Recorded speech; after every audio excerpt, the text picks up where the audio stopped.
Selamat sore kepada semua pihak, terutama kepada pejuang dan rakyat bangsa Papua, dan juga kepada warga progresif Indonesia, juga kepada warga Indonesia yang bingung. Pada hari ini, tanggal 31 Oktober tahun 2025, saya Sebi Sambong, juru bicara Komando Nasional Tentara Pembebasan Nasional Papua Barat, dari pengendali manajemen markas pusat, kembali melakukan suatu edukasi tentang keberadaan Indonesia di Papua. Ya, banyak orang menulis, banyak orang mewartakan, banyak sejarawan menulis buku tentang sejarah Papua. Tapi tidak mengurangi, semua itu kami juga perlu sampaikan, terutama kepada bangsa Papua dan bangsa penjajah atau kolonial Republik Indonesia. Kami terus terang memberitahukan kepada orang Indonesia yang terlalu sombong dan arogan, yang terlalu sombong, yang jahat, bahwa keberadaan Indonesia di Papua berdasarkan hukum internasional masih ilegal. Dari bahasa-bahasa yang dipakai secara global adalah illegal occupation. Jadi Indonesia masih melakukan illegal occupation.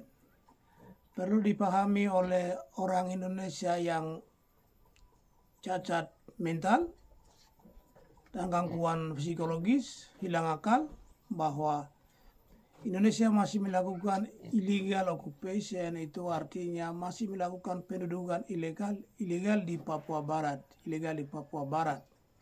karena proses aneksasi ke Indonesia itu tidak sah menurut hukum internasional.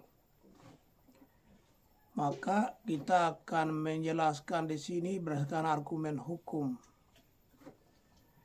Jadi kalau kita berargumentasi hukum, maka siapapun orang Indonesia tidak bisa mengatakan Papua sah bagian dari NKRI. Hanya itu orang-orang yang bingung, orang-orang yang belum sekolah, hanya mendengar cerita orang. Tapi kalau orang yang sudah sekolah, bisa membaca, bisa menulis, maka mereka cerdas dan akan paham. Itu. Jadi proses aneksasi di sini kami menyimpulkan bahwa Papua itu tidak berintegrasi. Karena Indonesia selalu bilang integrasi Papua ke Indonesia itu sah, tapi kami bilang itu tidak sah karena Papua tidak pernah berintegrasi ke Indonesia. Yang pernah berintegrasi ke Indonesia itu Timor Leste, tapi mereka sudah berjuang dan keluar dari Indonesia yang jahat. Papua belum pernah berintegrasi ke Indonesia, artinya orang Papua tidak pernah mau bergabung di Indonesia, tapi aneksasi itu dalam bahasa Indonesia mengatakan itu diintegrasikan. Jadi Papua tidak pernah berintegrasi, tetapi diintegrasikan. Itu artinya Papua dipaksa dengan cara-cara yang licik, penuh manipulasi dan dengan penuh teror dan imitasi melalui pembunuhan, pembungkaman dengan menjong senjata. Ini yang pernah dilakukan. Maka dengan cara licik, cara jahat, Papua dipaksakan bergabung ke Indonesia, maka itu tidak mempunyai dasar hukum yang kuat. Dari proses aneksasi mulai dari 1 Mei 1963 sampai pelaksanaan PPRA 1969 semuanya tidak sah. Karena argumentasi hukum adalah kenapa itu orang Indonesia dari Jawa dan Maluku dan Manado, Batak yang tinggal di Papua ikut memberikan dari jumlah yang orang dipilih oleh Indonesia itu 1025 orang. Dari 1025 orang itu 600 lebih itu orang Indonesia. Orang Papua hanya 400 toh. Itu. Jadi itu menurut hukum tidak sah. Karena orang Indonesia yang dari Maluku sampai Sulawesi sampai semua pulau yang ikut memberikan suara itu tidak mempunyai hak dalam suatu pemilihan suatu wilayah. Itu argumen hukumnya. Jadi dari sisi lain bahwa argumentasi hukum bahwa perjanjian New York sampai perjanjian Roma semua itu orang Papua tidak dilibatkan. Maka argumen hukumnya kita bisa menggugat, maka kami harus bisa menang. Kami bisa menang karena itu melanggar hukum juga hak politik orang Papua, hak asasi orang Papua. Ini yang dipahami baik. Dan Indonesia bilang resolusi 2504 bahwa PPRA pelaksanaan PPRA itu sah diakui PBB, tapi kami sudah mengikuti arsip-arsip di PBB itu. Dr. John Salford sudah menyelidikinya, akademisi dari Inggris. Kemudian juga Profesor Trocklever juga menulis dalam bukunya An Act of Free Choice, itu semua jelas bahwa waktu itu sidang Majelis Umum PBB tahun 1969 pada bulan November sidang dibuka. Setelah itu Ordisan dia melaporkan bahwa sebetulnya PPRA itu kalau jujur bisa dimenangkan oleh orang Papua. Ya, jadi kata Ordisan yang utusan PBB yang menangani masalah Papua waktu itu UNTEA, United Nations Temporary Executive Authority, yang dipercayakan. Maka dari kata Ordisan itu artinya bahwa PPRA itu sebenarnya dimanipulasi, bukan benar-benar dilaksanakan. Jadi mendengar laporan dari Ordisan, maka negara-negara Afrika dan Ghana dipimpin oleh Ghana dan Senegal, mereka mengajukan untuk sidang ditunda selama 2 minggu. Jadi sidang itu ditunda selama 2 minggu dan sidang kembali dilanjutkan pada 19 November 1969. Karena protes, maka resolusi 2504 itu bukan mengatakan bahwa PBB tidak mengatakan pelaksanaan PPRA 69 itu sah dan Papua sudah sah menjadi bagian NKRI. Sama sekali tidak ada kata-kata itu dalam resolusi itu. Resolusi itu diteken atau ditandatangani, poin-poinnya yang lain adalah Belanda melalui Bank Dunia dan Bank Asia, Bank Sentral Asia akan mendukung pembangunan di Papua. Itu artinya membiayai, mendorong uang ke Indonesia untuk Indonesia melaksanakan pembangunan di Papua sesuai perjanjian itu. Itu saja. Selain itu juga disepakati bahwa setelah 25 tahun itu perlu review kembali tentang pelaksanaan PPRA 69 bahwa itu sah atau tidak. Jikalau tidak sah, maka harus ada referendum ulang. Itu semua ditetapkan di sana. Jadi tidak boleh baku tipu. Kami mengikuti peneliti itu oleh para profesor dan Dr. John Salford dari akademisi Inggris. Kemudian juga Profesor Troklever dari Leiden University negeri Belanda. Mereka sudah menyelidiki, mereka sudah ke kantor PBB dan memeriksa arsip. Ya di sini orang-orang Indonesia yang awam macam perempuan satu yang saya lihat di Facebook ini, siapa ini? Orang Ambon ini. Macam dia bicara, itu bagian dari orang-orang yang masih primitif, belum sekolah, kampungan sebetulnya. Jadi argumen hukum apa dia mau mempertahankan dengan opini-opini, pendapat-pendapatnya? Sama sekali tidak ada argumen hukum yang mendukung dia untuk berbicara, tapi karena orang tidak tahu malu. Jadi macam perempuan Ambon itu juga banyak orang Indonesia yang macam begitu.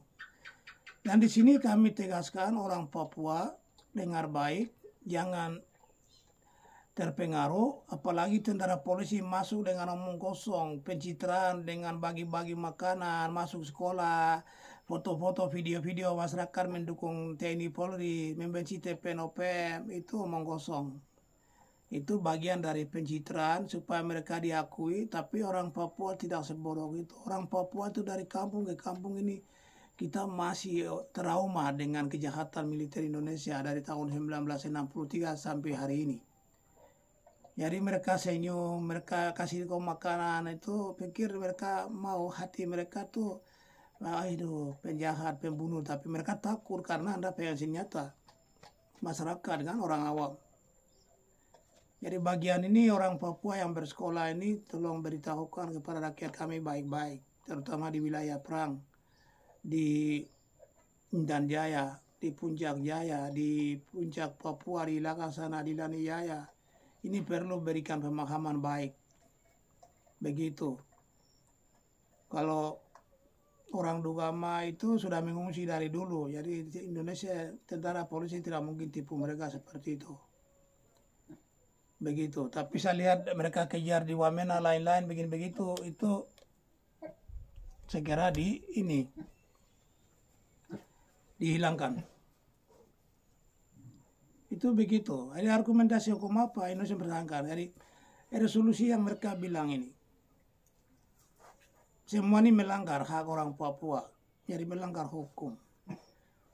Dan kita kembali ke persiapan kemerdekaan yang telah dilakukan oleh orang Belanda dengan orang asli Papua 1960-an. Itu dilakukan berdasarkan piagam PBB untuk di mana mereka menyerukan semua negara yayahan harus diberikan kemerdekaan atau non-self-governing territory. Itu kewajiban semua penjajah memberikan kemerdekaan. Maka negara Melanesia ini dirancang semua oleh Inggris dan Australia, sudah beri kemerdekaan. Karena Perancis belum kasih kemerdekaan. Papua, Belanda sudah siapkan 1 Desember. Contohnya ini, bendera ini. Ini kan salah satu embrio negara yang sudah diciptakan, sudah dibentuk melalui Nigunya Rat. Maka itu sah menurut hukum internasional. Ya, kalau kita pergi ke mahkamah internasional, Indonesia tidak bakalan menang. Karena semua ini cacat secara hukum internasional, cacat moral, cacat mental, cacat semuanya tidak sah. Pelaksanaan ini, proses ini tidak sah. Tapi itulah orang Papua belum ada yang bekerja untuk bagaimana kita bawa Indonesia ke mahkamah internasional. Itu begitu. Hormat. Jadi sekali lagi semua yang Indonesia bicara itu jangan dengar, karena kami sudah belajar semua. Dulu tuh mereka paksa kami belajar namanya itu Pancasila, lalu GBHN. Itu untuk memaksa supaya orang Papua mengakui. Ya di sini orang bilang genocide atau pemusnahan ras, itu prosesnya yang Indonesia lakukan, menghilangkan bahasa kita. Kemudian itu berarti pemusnahan bahasa. Lalu budaya kita, termasuk mereka membakar budaya-budaya macam kita punya panah, atau ini busur semua saya lihat di TV Indonesia tentara polisi bakar itu bagian dari pemusnahan ras itu di praktiknya terutama menghilangkan budaya dulu, menghilangkan bahasa dulu supaya mereka benar-benar mencintai bahasa kolonial, budaya kolonial. Ini sedang terjadi. Oleh karena jangan dengar. Apalagi PP 69 mereka bilang waktu itu jumlah penduduk Papua 800.000 orang. Tapi saya pikir tidak, itu 1 juta lebih orang. Karena waktu tahun 60-an itu kami orang-orang Jali, itu kami wilayah besar mendominasi di 3 kabupaten. Yaitu Kabupaten Pegunungan Bintang, Yahukimo, dan Yalimo. Dan saya percaya macam kabupaten di Bovendikul itu juga orang-orang Muyu di sana belum terdaftar waktu itu. Karena waktu itu kita masih primitif. Karena Injil saja misionaris Eropa baru masuk di Jali itu, kami di Jali Utara itu 1962. 28 Oktober tahun 1962, berarti sudah 62 tahun Indonesia misionaris ada di Papua, tapi mereka baru tinggalkan Yalimo tahun 2011. Menurut mereka karena kamu sudah terima Indonesia, jadi biar kami pulang ke Belanda. Itu pelayanan mereka berakhir 2011. Kami di Jali Utara semua kami dididik oleh orang Belanda, dan saya percaya orang-orang yang kerja di Yalimo itu semuanya didikan Belanda. Kami diajarkan oleh orang Belanda cukup bagus, pendidikan, pertanian, semuanya, peternakan, perikanan, mereka ajar kami semua bagus. Juga kita pernah buat pabrik tahu di Abenaho, kemudian pergi pabrik tahu di Wamena, Jalan Irian, itu namanya tahu Yaruko. Jadi tahun 80-an kita sudah bersaing dengan orang Indonesia menjual tahu di pasar Wamena. Jadi apa yang Indonesia bilang orang Papua tidak mampu itu tidak benar. Justru mereka yang datang bikin bodoh kami. Kalau orang Belanda mendidik kami itu bagus. Kami buat peternakan di Paspali, semua pos-pos untuk menghasilkan telur ayam banyak, kita pergi jual di Wamena. Kita lakukan. Di Wamena juga ada peternakan ayam kita buat. Itu tahun 80-an. Kita masih SMP. Kita mampu. Begitu. Dari suara itu kami semua suku yang saya sebutkan wilayah ini kami tidak pernah berikan suara itu. Perwakilan suku kami tidak ada sama sekali. Hanya beberapa suku yang mengikuti PPRA itu. Maka semua itu menurut hukum tidak sah. Kami tidak pernah memberikan suara untuk Indonesia. Karena kita tidak akan mengakui Indonesia selamanya. Dan waktunya untuk usir Indonesia. Semua berpikir yang jernih dan ambil posisi, mengambil keputusan untuk bagaimana cara kita usir Indonesia. Itu yang kita pikirkan sekarang. Demikian. Ini bagian edukasi. Karena kami melihat orang Indonesia tidak paham. Ada banyak pejuang-pejuang juga yang beradu argumen dengan Indonesia di sosial media. Kami ikuti. Tapi kami juga perlu perjelas bahwa kita tidak pernah mengakui Indonesia. Indonesia tidak sah di Papua. Harus lawan dan merebut kembali kemerdekaan Papua yang dibentuk, diumumkan 1 Desember 1961. Demikian, terima kasih atas perhatian Anda. Tuhan jaga kita semua. Wah, wah, wah.